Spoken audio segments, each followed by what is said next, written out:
O ar no Tribunal B estava pesado com o cheiro de madeira velha e arrogância nova. Era uma catedral de processo legal, um lugar de latão polido e mogno, um testemunho silencioso de uma ordem que o homem em seu centro há muito tempo havia esquecido. No banco dos réus, sentava-se o senhor Arthur Finch, um homem tão velho que sua dignidade tranquila parecia emanar de uma época anterior ao próprio edifício. Seu terno, um tweed gasto, era um testemunho de utilidade, não de estilo, e pendia frouxamente em um corpo que já fora formidável. Suas mãos nodosas como as raízes de um grande carvalho descansavam sobre uma mesa, imóveis e pacientes. Ele era um ponto de calma em uma sala de movimento frenético. Seu silêncio era um desafio. Do outro lado, elevado e imperioso, estava o honorável juiz Elias Thorne. O juiz Thorne era um homem para quem a palavra honorável parecia ser um título, não um atributo. Ele era jovem, polido e impaciente. Sua toga preta era tão impecável que parecia poder cortar vidro, e cada um de seus movimentos era um estudo de alta importância teatral.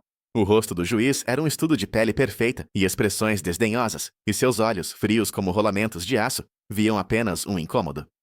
Senhor Finch, o juiz começou, sua voz uma lâmina de condescendência.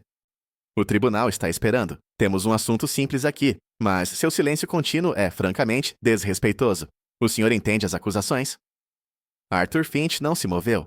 Não falou. Ele simplesmente encarou o olhar do juiz, um olhar que havia visto mais do que qualquer livro de leis poderia conter. O monólogo interno do juiz era uma cascata de desprezo, típico, mas um velho, senil, confuso. Acha que pode simplesmente ignorar o processo. Acha que sua idade lhe dá alguma vantagem. Estou falando com o senhor, disse o juiz Thorne, seu tom se tornando mais agudo. Responda à pergunta. O senhor entende? Os lábios de Arthur se separaram. Sua voz, quando veio, era um sussurro de folhas secas em um vento de final de outono. Sim. Era uma única sílaba, mas continha um universo de calma. O juiz, no entanto, ouviu apenas apatia. Ele se inclinou para a frente, sua fachada polida se rachando um pouco. Ele tinha uma plateia hoje. A galeria pública estava cheia de repórteres e curiosos, atraídos pela pequena celebridade de um processo judicial de um magnata da tecnologia, mas agora estavam cativados por este espetáculo secundário. O senhor está zombando deste tribunal, senhor? O juiz exigiu, a pergunta retórica, servindo apenas para afirmar seu domínio. Um murmúrio percorreu a galeria. Alguns riram baixinho.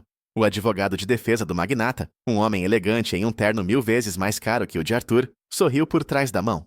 A narrativa da história já estava sendo escrita. Um velho, tolo e desafiador, enfrentando o poder da lei. Arthur Finch permaneceu impassível. A narrativa de sua própria vida não foi escrita com tinta fácil. Foi gravada no frio amargo e nos gritos silenciosos de guerras esquecidas.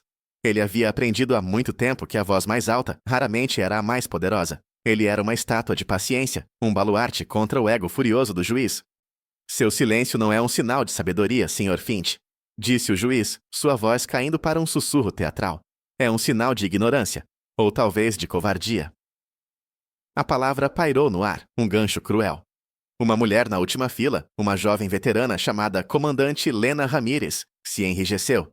Ela observou o rosto do velho. Nenhuma oscilação, nenhuma reação. Apenas aquela profunda imobilidade. Ela já tinha visto esse tipo de imobilidade antes. Não nascia do medo. Era forjada no fogo do controle absoluto. O juiz continuou seu monólogo, sua voz um sermão monótono sobre a santidade do tribunal. Ele era como um sino, alto e ressonante, mas oco por dentro. Ele era uma pedra polida, lisa e perfeita, ignorante do peso da montanha de onde havia caído. Vou considerar o senhor em desacato ao tribunal, disse o juiz. A menos que possa fornecer uma única e convincente razão para que este tribunal o leve a sério. Ele gesticulou com um movimento desdenhoso da mão.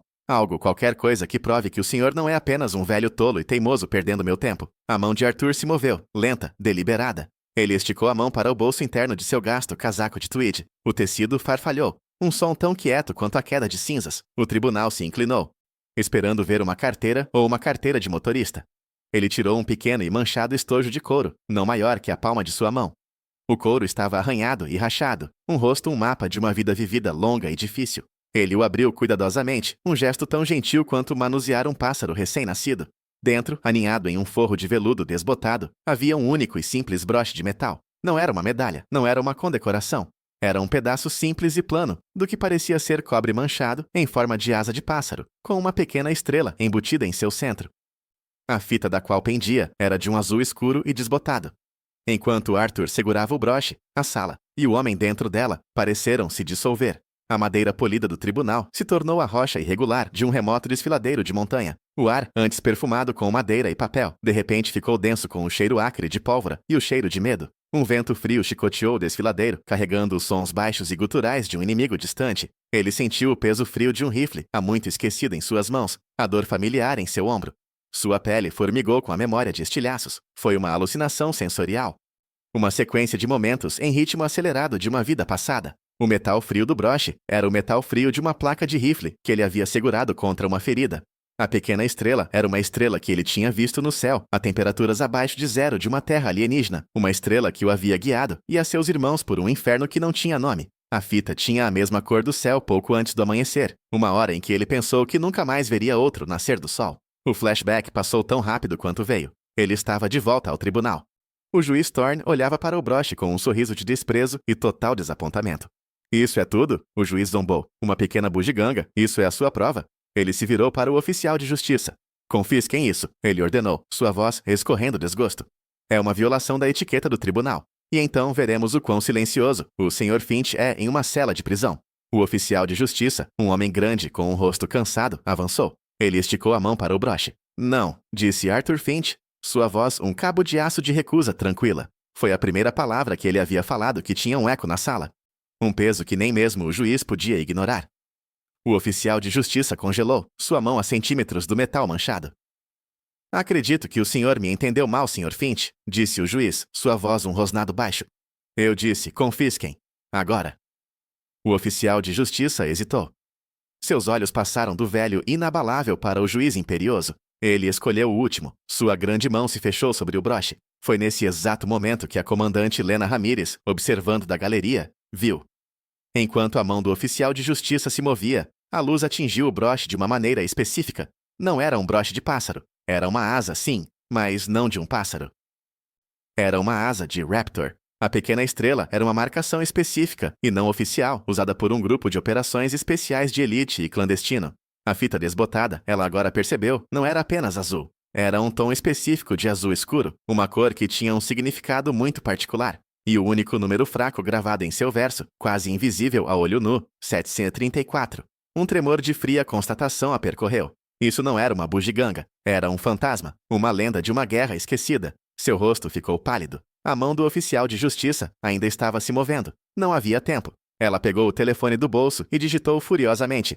Seus dedos em um borrão. Era um único número, uma linha segura que lhe fora dada, como parte de seu treinamento, mas que ela nunca pensou que teria que usar. Uma única mensagem de texto. Delta 1 está no tribunal. 734. A mensagem foi um tiro no escuro, mas foi o único tiro que ela tinha.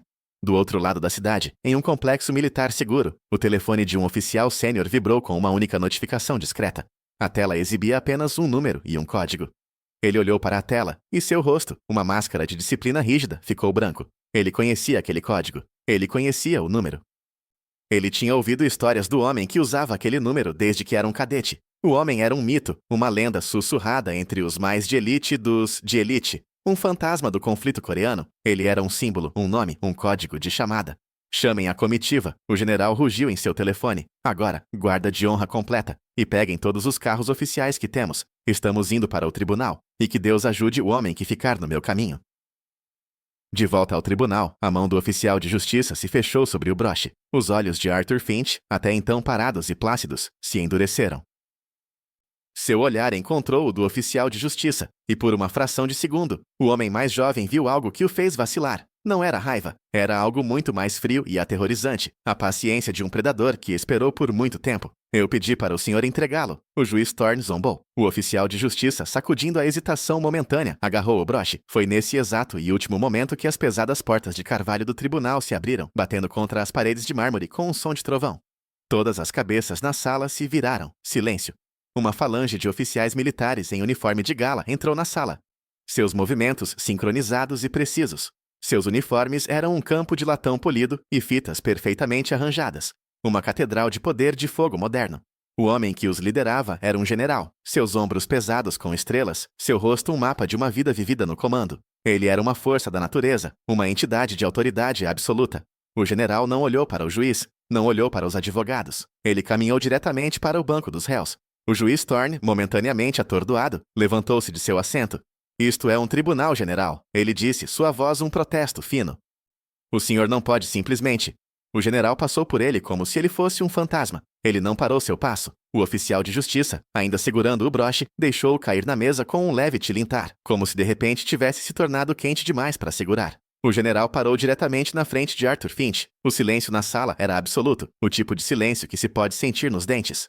E então, em um único e fluido movimento, um homem de estrelas e alta patente, um homem de poder absoluto, fez uma saudação perfeita e rígida. O som da mão do general batendo na testa foi o único som na sala. Senhor Finch, disse o general, sua voz um resmungo baixo e reverente. Senhor. A segunda palavra não era uma pergunta, era um título, uma designação de respeito máximo. O tribunal, o juiz, os advogados, os jornalistas, todos ficaram mudos. Eles tinham visto algo impossível. Eles tinham visto um general saudar um velho em um casaco de tweed. O general manteve a saudação por um longo momento, um momento que pareceu uma eternidade. Ele então baixou a mão e falou, sua voz carregando todo o peso da história de uma nação. Meu nome é General Charles Donovan. O senhor não me conhece, mas eu o conheço. Ele se virou para o tribunal, seu olhar percorrendo os rostos atônitos. Este homem, ele disse, gesticulando para Arthur, não está aqui hoje por acaso. Estou aqui para corrigir uma grave injustiça. Estou aqui para ler a citação da Medalha de Honra do Congresso, que este homem recebeu em 1952. Uma citação que foi, até hoje, classificada no mais alto nível de segurança nacional. Ele tirou um envelope branco e impecável de seu bolso interno. Veja, este não é um homem comum. Esta é uma lenda. Este é o homem que eles chamavam de Delta 1. A frase foi como um raio. O tribunal, antes tão cheio de desprezo, era agora uma tumba de choque. O queixo do advogado elegante do magnata da tecnologia caiu. As canetas dos repórteres ficaram silenciosas. A comandante Ramírez, lá atrás, fechou os olhos em um momento de vindicação silenciosa e orante. Ela sabia. Ela sempre soube. A voz do general encheu a sala, agora um monólogo estrondoso da verdade. Ele leu a citação, uma litania de coragem e sacrifício. Ele falou das temperaturas abaixo de zero, de um desfiladeiro de montanha na Coreia, de uma missão impossível de extrair uma equipe de cientistas e soldados feridos. Ele falou de um atirador, sozinho e isolado de sua unidade, que segurou um desfiladeiro por 72 horas contra uma companhia inteira. Ele descreveu como este único homem, com um único rifle, usou o terreno e sua habilidade inimaginável para virar a maré de uma batalha. Ele descreveu como esse homem, quando as aeronaves de resgate finalmente chegaram, ficou para trás, atraindo o fogo para garantir que cada um de seus camaradas chegasse à segurança. Ele leu a lista de nomes dos homens que Arthur havia salvado. E o broche que lhe foi concedido, disse o general, segurando o broche que o oficial de justiça havia deixado cair. Não é uma medalha de honra do Congresso, não oficialmente. É um símbolo de uma promessa. Foi cunhado pelos homens que ele salvou, uma promessa que fizeram a ele, que nunca o esqueceriam. A estrela, veja, significa a única vida que ele perdeu naquele dia, a de seu próprio filho, que estava servindo naquela mesma unidade, e foi um dos homens que ele teve que deixar para trás. Um silêncio caiu sobre a sala. O peso das palavras do general era uma força física. O rosto do juiz, antes uma máscara de confiança arrogante, estava agora pálido, seus olhos arregalados com um horror que amanhecia. Ele havia sido um tolo. Ele havia zombado de um leão. O general se virou para o juiz, seu olhar uma lâmina de gelo. O senhor, ele disse, sua voz caindo para um rosnado baixo e letal, desonrou este tribunal, sua posição e cada uniforme que já foi usado a serviço desta nação. O senhor julgou um homem não por seu caráter, mas por suas roupas. O senhor chamou um herói de covarde. O senhor entende a gravidade do que fez? O juiz tentou falar, mas nenhum som saiu. Arthur Finch, o homem tranquilo, o ponto de calma, levantou-se lentamente.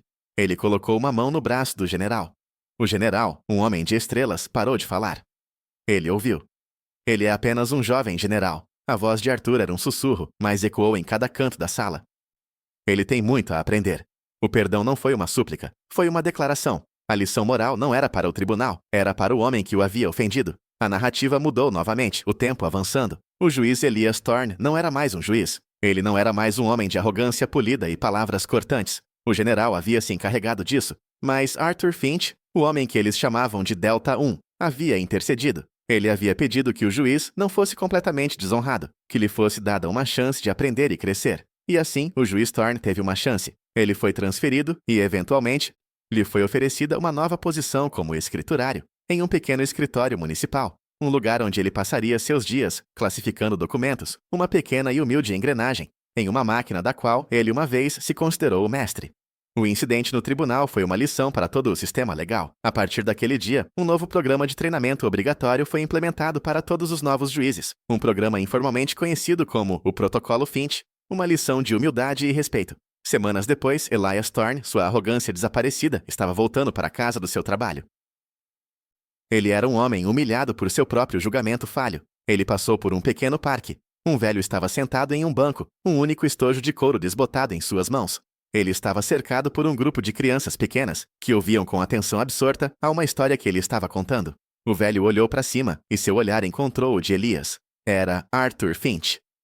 Ele não falou, não gesticulou. Ele simplesmente ofereceu um pequeno e sábio sorriso. Elias Thorne, por sua vez, ofereceu um aceno silencioso e respeitoso. Foi um momento de graça. Uma lição final de um homem que tinha mais a ensinar do que qualquer livro de leis poderia conter.